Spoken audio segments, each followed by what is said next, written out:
नमस्कार, primes TV news में आप सभी का स्वागत है और मैं हूं आपके साथ आरती। और चलिए अब देखते हैं देश और प्रदेश से जुड़ी तमाम बड़ी खबरें।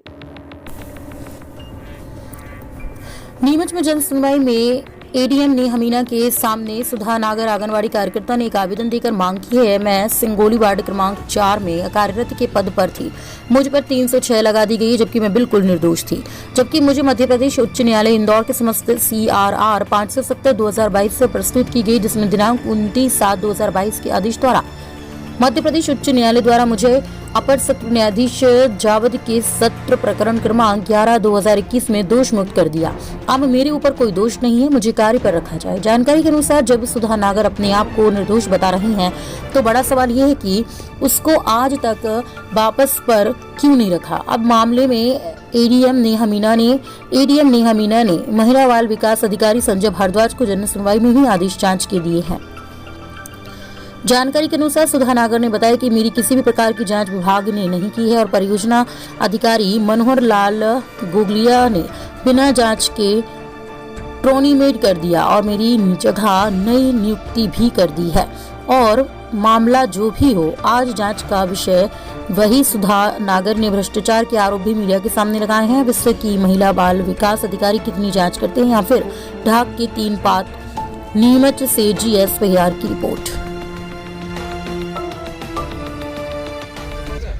महिला बाल विकास के अंदर एक 13,000 रुपये का मामला चल रहा था। उस मामले को लेकर के आपका क्या कहना है और उसमें कितने हज़ार आपके पास में आए थे और वापस किसके कहने से किनको डाले गए? सर मेरे पास तो 50,000 आए थे जी। 13,000 वाले तो नहीं थे मेरे पास, 50,000 रुपये वाले आए थे और मेरे से चेक द्वारा सुपरवाइजर सपना बैरागी ने ले लिया गया था और उसका सामान उनके द्वारा खरीदकर मेरे केंद्र पर डाला गया था और वो सामान ओनली केवल 15,000 का भी नहीं होगा। तो मैडम उन 50,000 में से जो सामान आया है उसकी रसीद वगैरह आपके पास? रसीद मेरे पास है और जो बिना सिग्नेचर की रसीद है, बिल्कुल रफ लग रही है। तो वो सामान आपके द्वारा खरीदे गए या आपकी सुपरवाइजर के द्वारा खरीदा गया? मेरे द्वारा नहीं खरीदे गए, सुपरवाइजर के हस्बैंड लाके ने मेरे केंद्र पे रखे गए। तो क्या इसमें भ्रष्टाचार हुआ या लगता है आपको? हाँ सर। शुभ नाम आपका? जब मेरा नाम सुधा नागर है, कहाँ रहते हैं? सिंगोली वार्ड नंबर 4 में आंगनवाड़ी कार्यकर्ता के पद पर 13 साल से काम कर रही हूँ। कार्यरत थी रतनगढ़ सेक्टर में। क्या आपके साथ हुआ और क्या कुछ मामला है पूरा? सर मैं 13 साल से आंगनवाड़ी कार्यकर्ता के पद पर कार्यरत हूँ और मुझे है ना बिना सूचना के मतलब निकाल दिया गया, टर्मिनेट कर दिया गया और मेरे ऊपर दोषारोपण कर दिया गया। मैं हाई कोर्ट से जीत कर आ गई हूँ। अब मुझे मेरी नियुक्ति वापस चाहिए। मैं यहाँ पे 1-2 बार आवेदन दे चुकी हूँ लेकिन मेरी कोई सुनवाई नहीं कर रहा है। नहीं, हाई कोर्ट को लेकर के निकाला गया था, क्या है मामला तो केस लगाया गया था, 300 धारा झूठी केस लगाया गया था और उसमें तो मैं जीत के आ गई हूँ और उसी बलबूते पर महिला बाल विकास का जो अधिकारी है, परियोजना अधिकारी मनोहर जी गोगलिया, उन्होंने निकाल दिया गया। जबकि मामला तो मेरा न्यायालय में था, मेरी जगह पे किसी और को रख लिया गया। ये जो निर्मला राठौर आत्महत्या मामले में आप पे आरोप लगे तो उसमें आपको हाईकोर्ट ने बरी कर दिया है। बरी कर दिया। तो अब आप पे तो कोई आरोप बनता भी नहीं है, तो ये आपको नौकरी से टर्मिनेट किस आधार पे करा? इन्होंने उसका कोई आधार दिया आपको? तो टर्मिनेट तो मेरे को 5 अप्रैल 2021 को ही कर दिया गया था। बिना निर्दोष सिद्ध हुए? निर्दोष सिद्ध हुए। दोष सिद्ध नहीं हुआ, आप पे निर्दोष थे आप और आपको टर्मिनेट कर दिया गया था। अब आप अधिकारियों से आपकी बात हुई है, क्या आश्वासन मिला आपको यहाँ से? मैडम ने तो कहा है कि अपील कर दी है, जबकि मैंने अपील 14 जून 2021 को कर दी थी। हाई कोर्ट का आदेश नहीं मान रहे हैं? हाई कोर्ट का आदेश नहीं मान रहे। अच्छा, ये किन्ने का आपको अधिकारी ने? मैडम ने। अच्छा, क्या बोला? हाई कोर्ट का आदेश नहीं, आप फिर अपील करो? हाँ, अपील कर दो फिर हो जाएगा। क्या नाम आपका? मेरा नाम सुधा नागर है, कहाँ रहते हैं? सिंगोली से आंगनवाड़ी कार्यकर्ता 4। मैं बहुत परेशान हूँ। सुधा नागर का टर्मिनेट किया गया था, न्यायालय में पकड़ हाईकोर्ट में विचाराधीन था, बावजूद उसके उनका ये कहना है कि मुझे टर्मिनेट किया गया, मुझे कोई सूचना नहीं दी गई और मेरी जगह अन्य किसी की नियुक्ति कर दी गई। कहाँ तक इसमें सच्चाई है सर?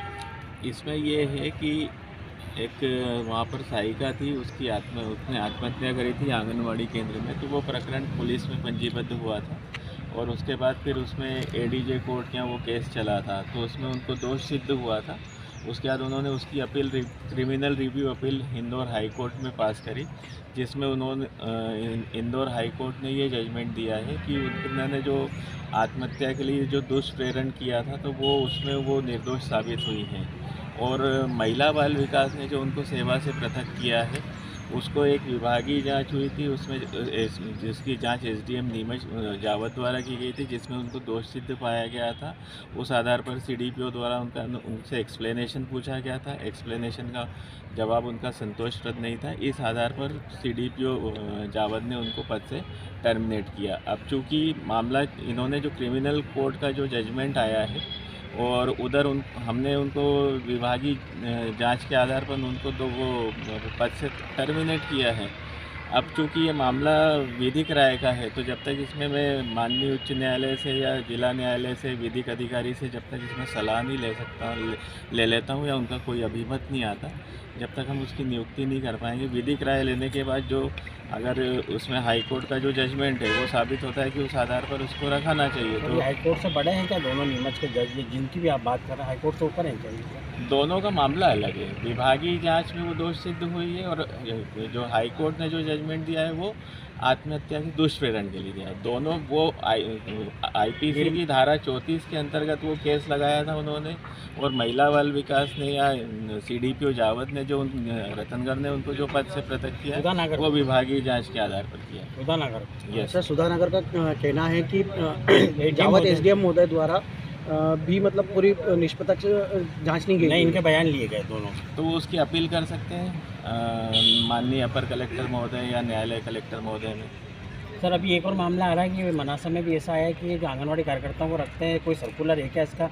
चाहे जब रख लेते हैं चाहे जब हटा लेते हैं, ऐसा कोई नियम? नहीं, ऐसा कुछ भी नहीं है। सब कोई भी आंगनवाड़ी कार्यकर्ता सहायिका की जो नियुक्ति होती है तो बाकायदा उसका विज्ञापन प्रकाशित होता है, सभी लोग उसमें आवेदन करते हैं और आवेदन करने के बाद जनपद स्तर पे एसडीएम साहब की अध्यक्षता में समिति होती है, वही किसी को अपॉइंट करती है और अगर उसमें कोई आपत्ति लगाता है जिसका सिलेक्शन नहीं हुआ तो जिला स्तरीय एक आपत्ति समिति